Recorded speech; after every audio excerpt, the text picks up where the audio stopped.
All right, I think we're back. So, false alarm. So, part two. Part two. So, thinking again of the practical reasons, or not reasons, but the practical choices that success, external success, wealth, and I call it wealth because that's really, I think, the best way to kind of understand what I'm talking about. Wealth versus home or family. So someone might say, well, I want to do both. Well, you can do both, of course. You can have, but you cannot have, let's say, self-realization on both. It's impossible just because of biology and time and space, because we die and we're all on our way to aging and death. I mean, not to be morbid, but because of the limitations of our physical bodies, we have to choose in our 20s and 30s, maybe 40s even, one or the other. As far as success, as far as reaching self-actualization, I don't mean that, I mean, you can, of course, be an average wealth, not even wealth, but an average worker, meaning you can earn an average wage or living, and you can have an amazing personal life. That's well and done. That's great. But you're not self-actualized in both. You're not happy, let's just say. You're not at, I think there are better terms. I need to read a little more on this, on the language.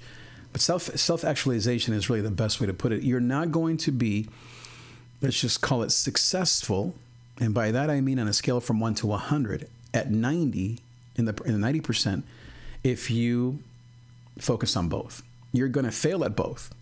They both will be at 20%. It's just because of the reality of time and space. There's only so many hours in the day, and we have to sleep. And as I said, we age. So our seasons of strength are short, 20s, 30s, 40s. And then you begin to decay, right? And die and slow down, all these things. And you have to wait till you're maybe like in your late teens or 20s to actually have the potential to create wealth, because when you're 14 and 15, you're still too short or too weak, or you're not even maybe mentally ready, or people won't give you the time of the day unless you're an amazing like 16-year-old basketball star like LeBron. And even then, some of these guys have to wait till they turn 18 or till they go at least 1 year or two to college. You have all of these limitations around when you can start creating wealth. So because of that, there are these choices that we all make. And so think of your own life. What choices have you made?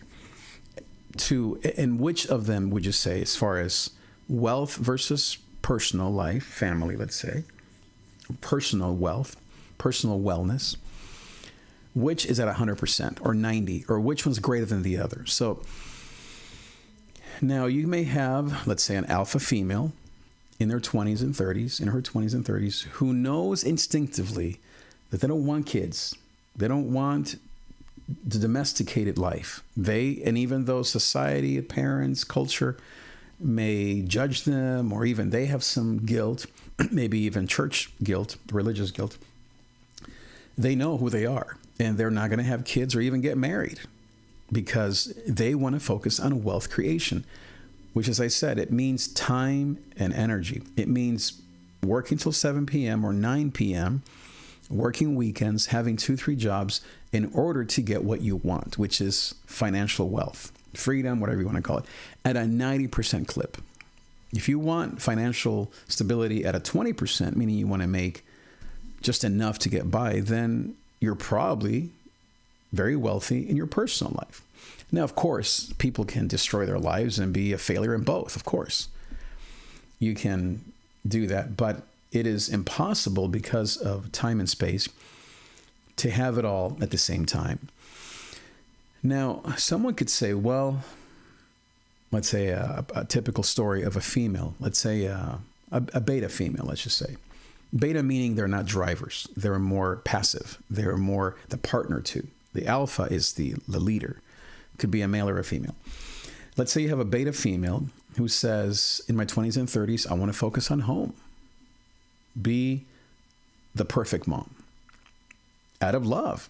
And that's what her life could be. A male, but I'm just going with the female at this point. Their life speaks home. We all know those women, right? They're homemakers. They might work, but they are successful at their work at a 20% clip, 30, 40, maybe 50%, but no more than that because of time and space. They're not going to spend 20 extra hours at work. They're going to choose to go home and bathe their kids and sing to them at night and read to them little cute books, the Moon one and all the cute books that I read to our kids. Their heart, their mind, their actions are going to go away from work and wealth creation and towards home and domesticated life, or the domestic life, because their hearts are there.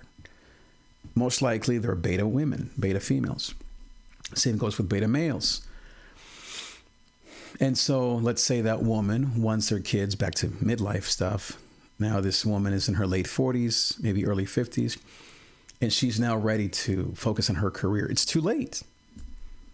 I don't mean that you can't go back to school and you can't do that business, but you're not going to create wealth as if you had started in your 20s, because time and space. Plus, you're older.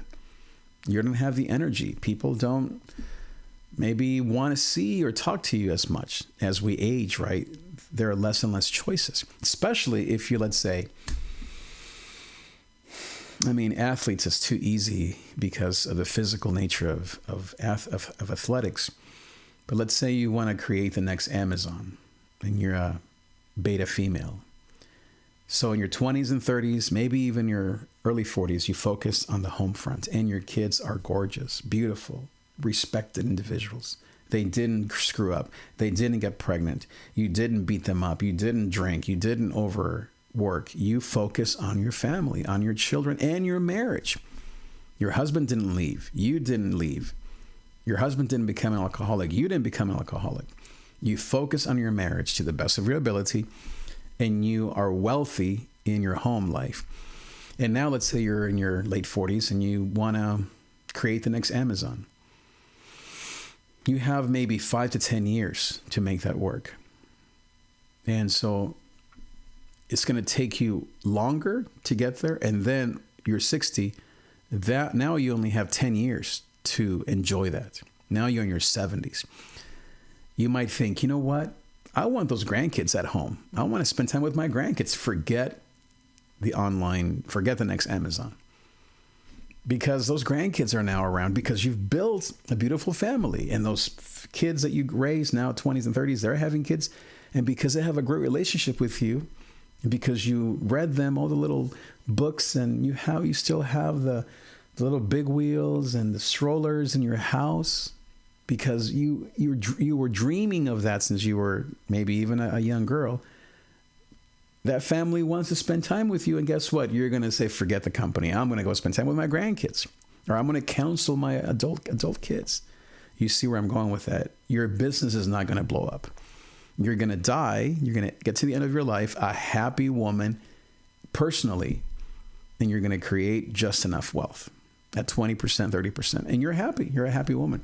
Now, what happens if you get to your 40s and 50s, and let's say you always were an alpha woman, female, and you get to your 40s and you think, I've wasted my life. Yes, I raised great kids, but I really never wanted to do that.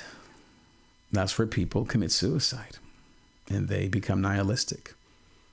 And those crises that we talk about at midlife become very dangerous because of this huge realization and a reality check that you became the person you never wanted to become. You never intended, back to the alpha male, let's say, to focus on the home front. You did it out of guilt, church, family, who knows, right?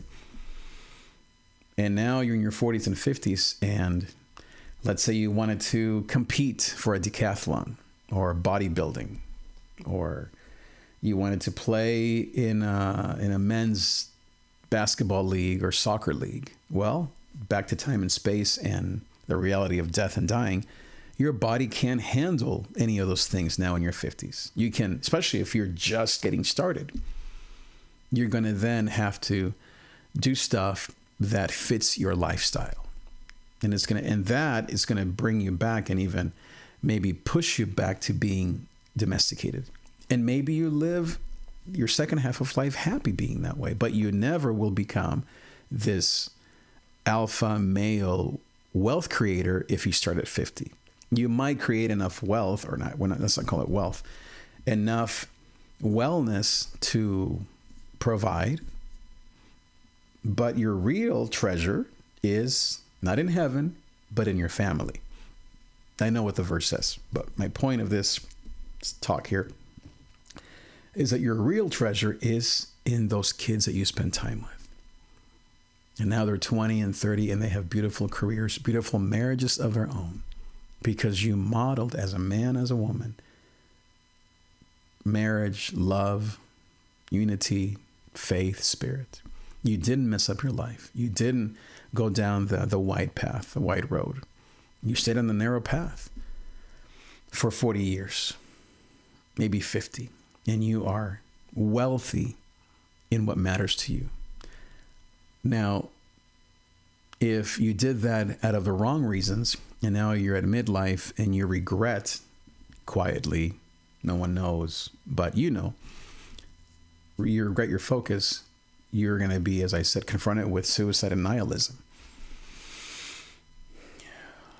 Or you find, or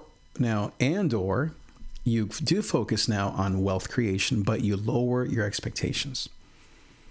You realize that the height of your financial kingdom or your mogul dream at 50, you're really going to probably make a tenth of that. You're not going to be at 100%. It's too late. You just don't have enough strength, enough time, enough mental capacity, enough resources even. You're really running out of time.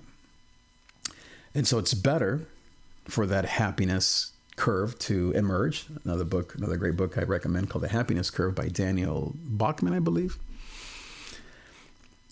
The best thing to do if you are that male or female that wants to now create wealth at midlife is to lower your standards and to say, you know what, I'm going to create a tenth of that wealth. I'm going to be a mogul at a 10% clip of what the other guy or woman who started in their 20s. There's no way you're going to catch up. It's just impossible. You're running out of time, strength, all that stuff. So it's better, and you probably don't even care. You will be happier if you lower your standards. Instead of making $2 million, you're going to make $20,000 for the rest of your life. Let's say 56s, and you're fine with that. You're going to make this and that work, but your wealth, your true treasure, not in heaven, as I said, talking just about here, is in what you've built at home. Your marriage, your kids, your grandkids, and most of all, the peace. It's not the things, the peace that you feel when you are with them. You feel happy. You have true self-actualization when you are with the people that you love, not at work. Now, the other person who chose in their 20s and 30s to find self-actualization in wealth creation, so they're at a 100% clip, 90% clip, and they're still climbing. They're still on their way up. They're going to get to 40s and 50s and be actualized and be completely satisfied with their bottom line in the bank, with their hundreds and millions of dollars in the bank, and their homes and their cars and their purses and their shoes and their jewelry, their cars, whatever it may be, or their titles, and they're still moving, they're still driving, right, for more. And for that person, their 40s and 50s becomes like Dr. Dre, like Beyonce, like of these different individuals that I was mentioning, Eminem. If they're driven and if they really made the right choice based on who they are going to continue just living life. And now hopefully focus on legacy and maybe even some philanthropic, is that the word? Philanthropy endeavors and give that money away. But they're not going to go back and be the favorite grandfather, right? It's just, they're alpha males, alpha females. But you could say that they failed at home. And maybe that's their regret. I wonder if Beyonce and Jay-Z and Eminem regret being bad parents or having terrible marriages or not reading to their kids 5 nights a week, 7 nights a week. I don't think all males regret that. I don't think all females regret that. I don't think all males regret not creating wealth. It depends on your calling, on kind of why you're on this earth. I'm glad that Vince Scully became who he became and that he regrets not being home enough. I'm not happy for his kids. I'm just happy for me as a selfish consumer and Dodger fan. But that seems like that was his calling, right? I mean, LeBron, Kobe, all these basketball players, not all, but you hear the stories, they are trash at home. They are complete disasters and losers at home. I mean, Kanye, right? Tiger Woods. They have lost their homes, their families. They're trying now at 40 and 50 maybe to recover a little bit of that. But what they focus on and what they do have is what they wanted, wealth at a 90%, 100% clip and still climbing. And where they failed was at home.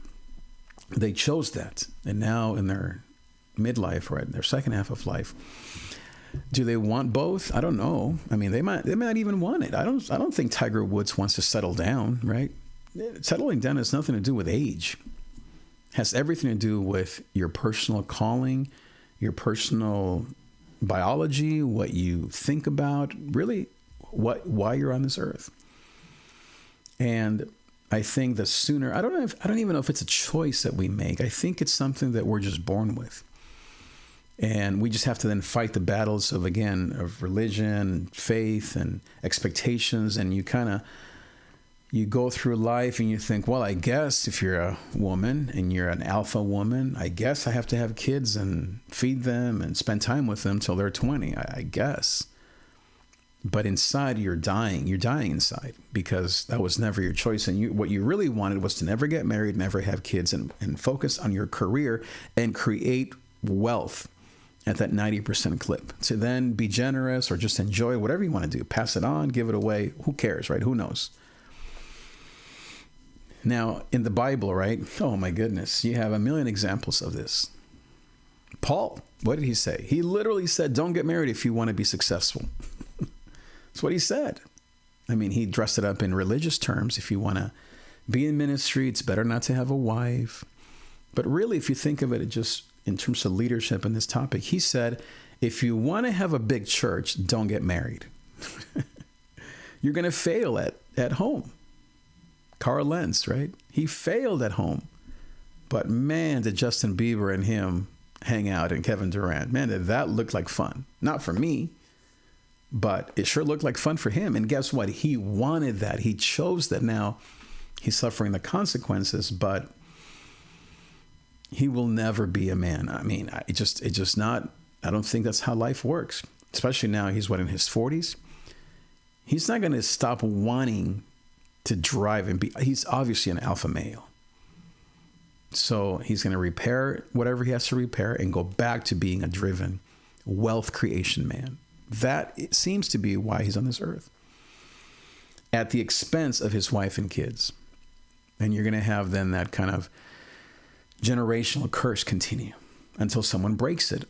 Or maybe there's nothing to break. Maybe his son, I don't know if he has a son. I think he has daughters, maybe a son, I'm not sure. Maybe his son or daughters want to be just like their dad and want to have the biggest, maybe not church, but the biggest online market or the biggest YouTube channel, or be the biggest thing on TikTok, or just in real life. Or maybe some of them, they want to do the opposite, which normally happens, right, of what their dad did. Not in terms of love, but in terms of focusing on wealth creation. Now, in terms of church, we don't call it wealth, although some do, but they call it successful churches, right? Being a successful pastor. You can be a successful mom, a successful entrepreneur, a successful athlete, a successful stay-at-home mom, successful online business person, successful teacher. Or you can be a teacher who loves kids and you're not drawn to success. It's not who you are. You are most likely a beta female. And all those are just labels. It's nothing bad or good about being who you are. These are just ways to kind of understand why we do what we do. And so how it applies to, I think, to real life is, I think that it's better for us at midlife to kind of understand these things sooner than later, certainly at this time. And that's why these last maybe 10 years, I think that's what I've been deconstructing. Not my faith, but my kind of just what I want and what makes me really happy. Guess what makes me really happy? What I focused on in my 20s and 30s. That's my wealth is what you see. And my loss is in what you don't see. And now at midlife, it's impossible to try to create wealth on the other thing that you wanted. You're going to have some success at 10, 20% clip, but not at 100%. You're just running out of time. It's just too late. And that's okay. It's better to know now, back to the Happiness Curve book, kind of what to expect. Basically what he says is that if you are miserable at midlife, which 80% of people are, it's just kind of a biological thing that happens no matter who you are, color, race, where you live, capitalism or not. It's just something that happens. The best thing you can do is to hang in there, he says, and to focus on less money and more happiness. That's what he basically recommends. So there you go. You don't have to buy the book anymore.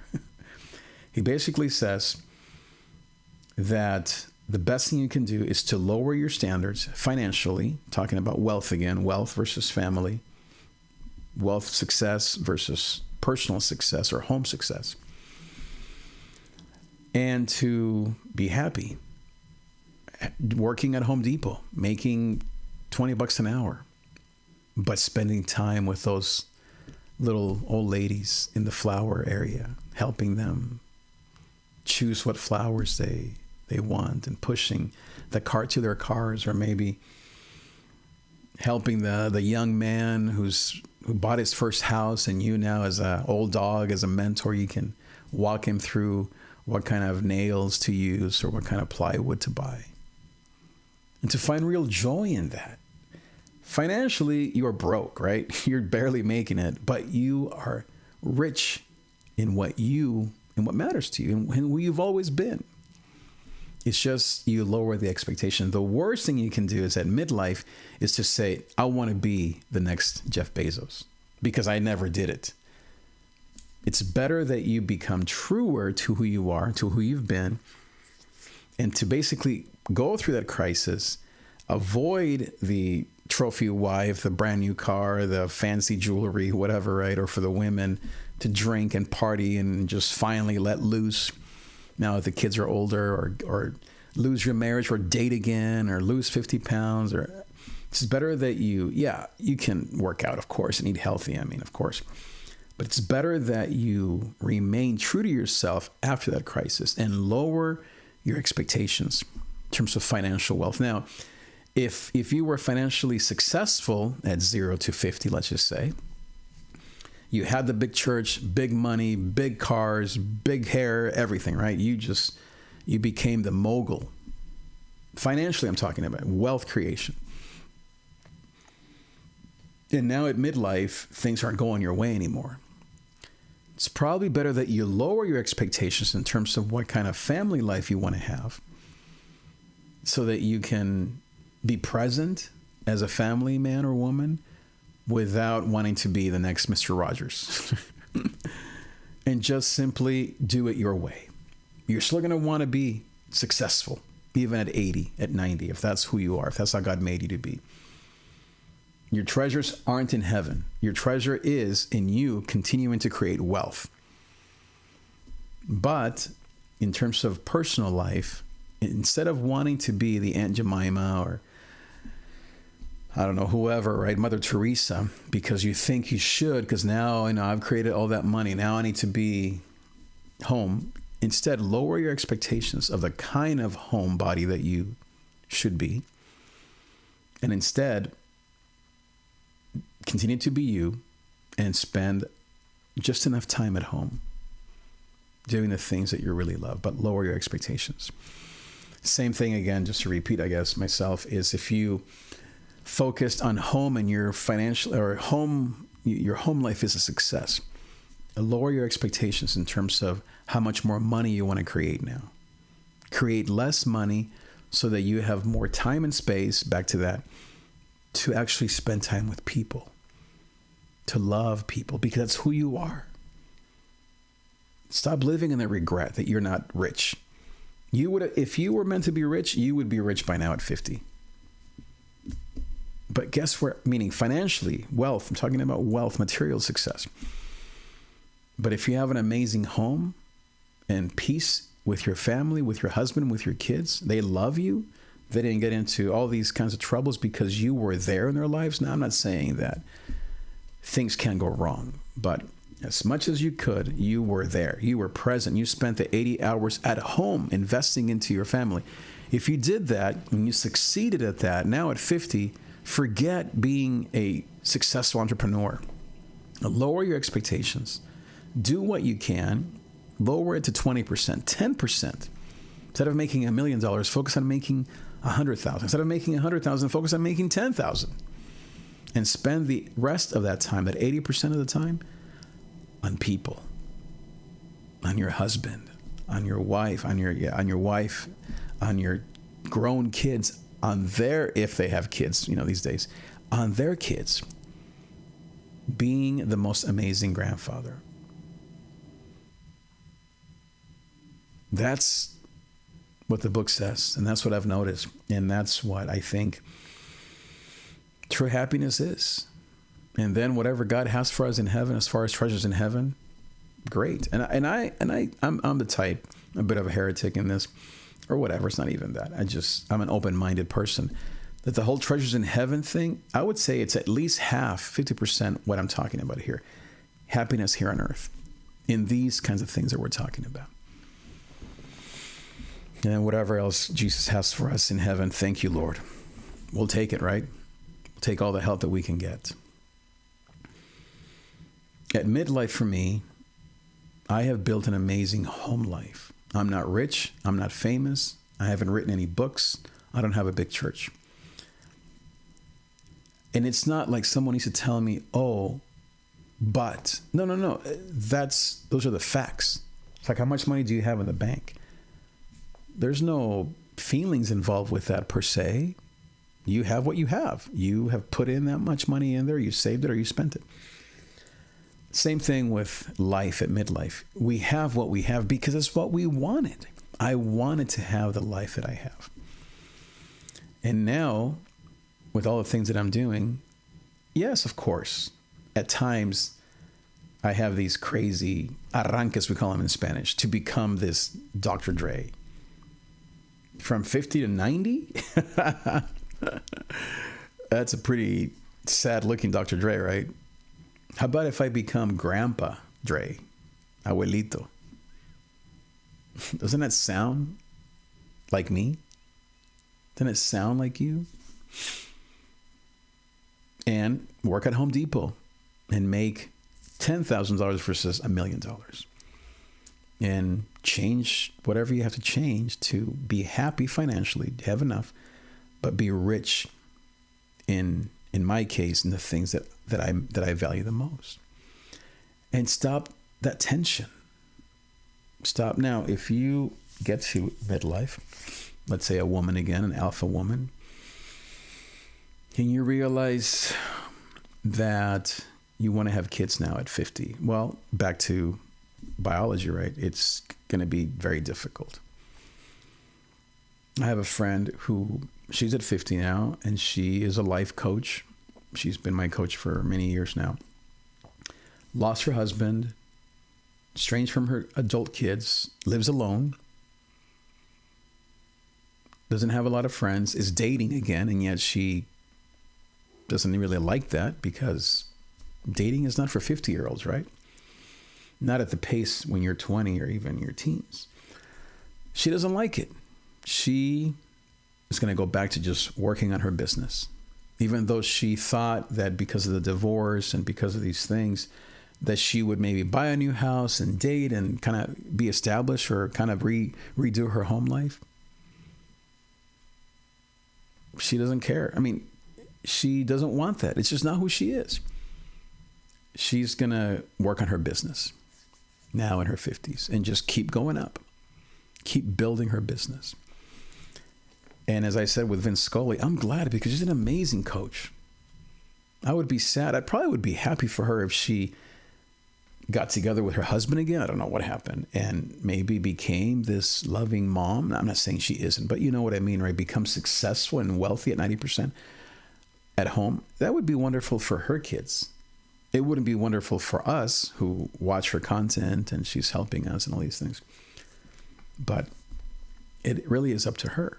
And as she's been talking about on her podcast, she's choosing wealth. She's going to continue to create. She wants to go from 10 million to 100 million to $1 billion. That's what she wants at midlife. She doesn't want, and guess what? She got rid of the husband. She doesn't want kids around. She doesn't want grandkids around. She doesn't want to date. She wants to focus on her business. To take it from, as I said, from 10 million to 100 million. That's what she wants to do for the next half of her life, for the next 20, 30 years. It makes sense. So I think there aren't any conclusions to this whole conversation. It's an ongoing process. But these are the things that not only have I noticed, but as I said, all the research and reading and processing and being at midlife myself and people and friends and all of that, I think it's good to know thyself, like Aristotle said, right? To thyself be true. Another great book by David Benner called Let Your Life Speak. Otherwise, we will live in this, as I said, nihilistic, suicidal, kind of frantic place that we think we belong to, where really your life is speaking to be Grandma Joe or Grandpa Joe and loving it, working at a Home Depot. Or you don't want that. And you're now at midlife and you're saying, I want to keep going. Go from 10 million to, or from 100,000 to 1 million and 5 and 10. Go for it because we will all be better for it. Be yourself. There are many ways to get to heaven as far as the heaven of success and happiness and courage. I'm not a big Jordan Peterson fan, but I did like something he said yesterday that someone asked him, are you happy? And he said, happiness isn't really my goal. My goal is I think he said it's courage or resilience, something like that. It sounded like him, right? He's a 5 in the Enneagram, so it's very rational and kind of suffer and do the right thing and truth telling. Not a lot of feelings. But as a feeler myself, as a 3, I thought it was a good balance to me and to maybe you as well. Okay. Maybe happiness isn't the goal. And he's also now in his 50s, 60s, maybe. It's more about resilience and perseverance, doing the thing that you are and keep doing it and shed the noises, the other stuff that you think you should be doing or that people tell you or that you thought you had to do that really you don't even want. But the wisdom is lower your expectations. Get used to living with $25,000 a year versus $250. And if you're already there, then enjoy it and stop trying to keep moving way up there unless that's who you've always been. So keep going, my dear friend, and make wealth for everyone else, create jobs, and buy yourself another house. But for me and my house, well, I can't speak for my house, but for me, yeah, Mr. Rogers, some combination of that, maybe with a guitar and maybe a camera, right? I think that's where my happiness lies, to shed a lot of these thoughts that I thought were mine, but maybe I'm realizing they were just borrowed thoughts. And to be content, not be content. Yes, be content is great, right? But to enjoy the wealth that I have created and to continue to create more wealth in that. I hope I have grandkids. I would love to have 10. I would love to have 5 more kids personally. But if not, I will raise yours. I will mentor young people. I will coach, teach young people. I don't think I'm the best at like little people, but like late teens, 16 up, that's my jam. And anytime that this fear, this compulsion, this arranque comes to be the next Dr. Dre, financially speaking, wealth creation, I hope you understand by now, then I'm going to say, you know what? I'm going to put a sweater on and go and spend time with my son and work at Home Depot and be happy making $10,000 a year and let my life end. I'm not going anywhere, but, let my life continue on the path that I've been on and get through this little crisis called midlife and this happiness curve, this dip, this shadow of the valley of death, as David called it, this atonement, as Joseph Campbell called it, and hang in there, don't do anything crazy, and come out being who I've always been. Return to Eden, as Joseph Campbell calls it, or the resurrection, as of course Jesus showed us, to be risen back to life, which in my case isn't necessarily, no, it isn't wealth. It is to do what I've been doing. Love, love, love. Now, if you are a person who creates wealth, then support the rest of us and invest into what we're doing. We're doing amazing things here at the Trig home, Trig Media, Victorious Records, Victory Outreach Santa Ana, and Bellflower. Giving, serving, spending our money, just the little that we have, giving it all away because it's what we want to do. So support us. We need your support. You can donate. You can just go to my website, or you can just simply find me on Venmo or on Cash App or Zelle. Just type in my info there, or go to davidtree.com/donation and give us a monthly support so we can help and do what you see us doing. Helping people. Now we're doing it through Christian rap to impact a lot of kids that are in drugs and alcohol and suicidal thoughts and gang violence, and their parents, to bring them out of darkness into a marvelous light. So that's what we're committed to. I'm poor but happy. And guess what? I've always been poor and happy. And that's my treasure here on earth. What's your treasure? What's your happiness? What is next for you? Let's talk about it. Okay, thanks so much. I'll see you next time. Adios.